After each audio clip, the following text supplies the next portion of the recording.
Well, welcome back to the MMA Minute. And today we're joined by a very special guest all the way from the UK, Amy Barnes. And Amy is the Global Head of Climate and Sustainability Strategy for Marsh. She is a true subject matter expert on the topic of ESG. And now, for those of you who may not have heard this acronym quite yet, ESG stands for Environmental, Social, and Governance. So, Amy, I just want to start today by asking if you could just provide a quick summary of what is ESG and why is it becoming a topic that's more top of mind for businesses right now? Great question. And I think the first thing is that ESG actually isn't that new. It's a new term for things that companies have been thinking about for a really long time.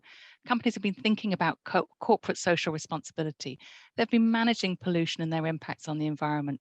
This is a new framework as opposed to new issues. And so as we think about businesses being more sustainable, as businesses, we're responsible for making money now and in the future. And to do that, we need to be sustainable businesses.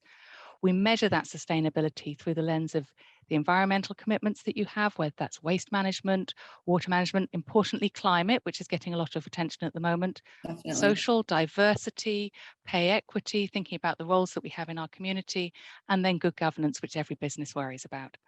And I think the reason that they are of increasing importance is because all stakeholders are saying, actually, we should know this about the people that we're working with. Customers want to know what the people that they're buying from are doing. Bankers want to know who they're lending to. So it's just get far more spotlight from a whole range of stakeholders. Well, that's awesome. That's a perfect explanation, Amy. I couldn't have said it better myself. So thank you.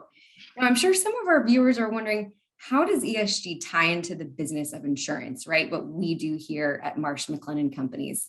Can you speak to how insurers are considering ESG as part of their underwriting processes? Actually, I want 20 minutes to answer that question, or maybe 2 hours even. But very briefly, we think about ESG as impacting risk. And we've found that there is a relationship. We've done a big piece of research to look at what good ESG looks like relative to D&O loss performance on the SEC in the US. And we've found that the companies with the best ESG scores did have the fewest and the least severe D&O losses. And we firmly believe that relationship exists elsewhere, because the easiest broke is always risk quality. So the more we understand the relationship between ESG and underwriting performance, the more we're going to be able to help our clients understand how to manage risk better and then ultimately impact the cost of insurance. At the moment, we can't prove all of those relationships. So insurers are just trying to, at the beginning of their journey of building that understanding, and they want to understand their client's story to make sure that they're aligned with their own ESG philosophy. There's a lot more to say on climate and how climate shows up in underwriting, but that's a message for 2023.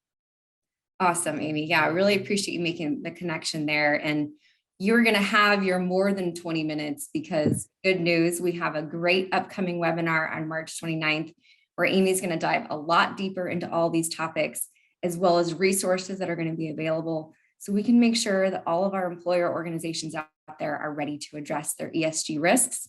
Make sure you get registered for that. And with that, we will see you at the next MMA Minute. Thanks so much, Amy. Thank you.